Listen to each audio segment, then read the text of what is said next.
Yeah. This should be a good segue then to move into Tesla, because the top designer, the lead design, I believe, on the Solstice was Franz von Holzhauser, Right. who's now the head of design at Tesla. Right. Brilliant designer. And I will tell you, electric or not, performance or not, Tesla would not be selling cars today if it weren't for Franz von Holzhausen's design. That's why I'm buying one. The car is, the design is the design is such that you tell yourself, and many Europeans tell themselves, I don't care whether it's gasoline or rubber band powered, I want that car. Mm-hmm.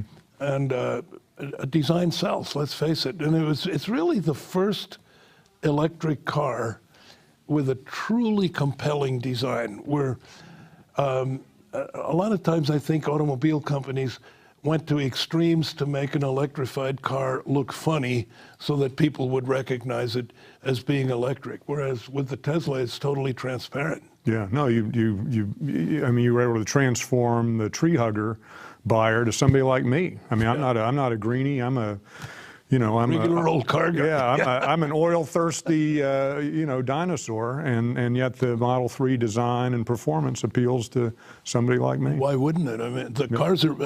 People say, "Why don't you like Tesla?" I say, "Wait a minute, I love Tesla, and the cars are great. It's the business that sucks." Mm-hmm. I couldn't agree more. A guy loaned me his Model X to drive, and it was a P100D.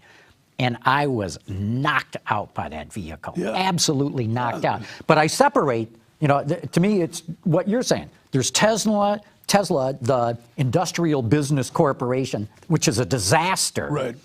And there's Tesla, the design engineering guys who have knocked it out of the park. Absolutely. Yeah. Totally correct. Yeah, nothing like it on the market. Right. But there Bob, soon will be, however.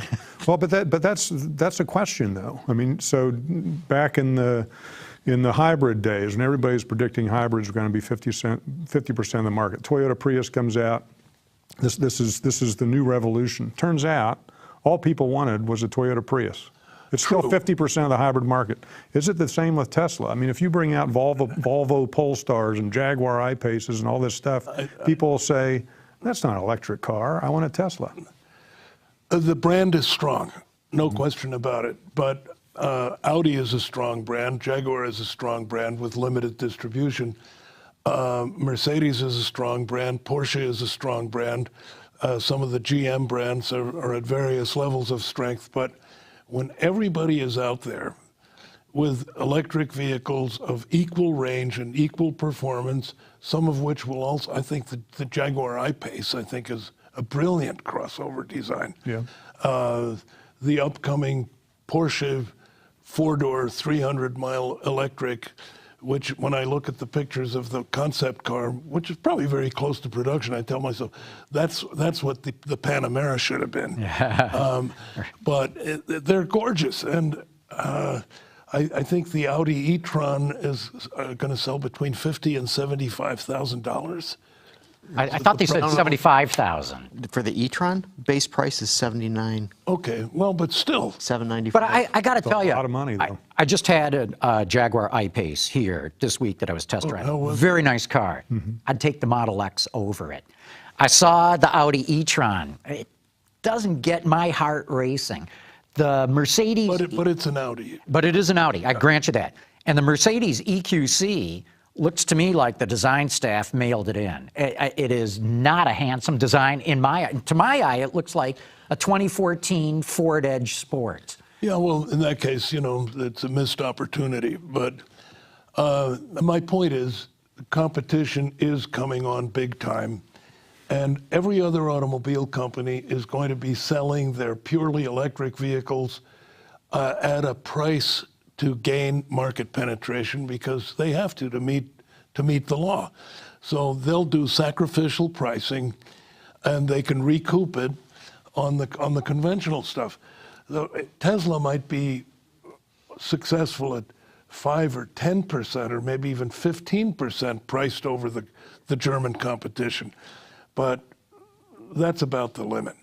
And Tesla can't come down and meet the competition price-wise, because if they do that, they have no internal combustion engine vehicles to recoup it on.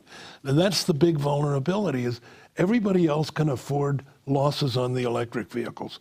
The volume is going to be relatively low. So, you take 15 or 20,000 vehicles a year times $1,000 a vehicle loss. It's not that bad. You just add $200 to every pickup truck, and you've more than made it up. No, seriously. But exactly what's happening. But if government is forcing battery propulsion, what does that say about the future of the bottom line of the other companies? If Tesla can't make it and government is forcing electrification, doesn't that suggest we got more problems? Right now they're only problems? forcing a certain number of electric vehicles. California says no ICE engine after 2040. In that case, the losses in the California market will be made up elsewhere. But the point is, every other company has other places to go. So they have scale that they can spread their costs. They have scale. First of all, the Volkswagen Group can basically use the same EV technology in Audi, Volkswagen, Porsche, even Lamborghini if they feel like it.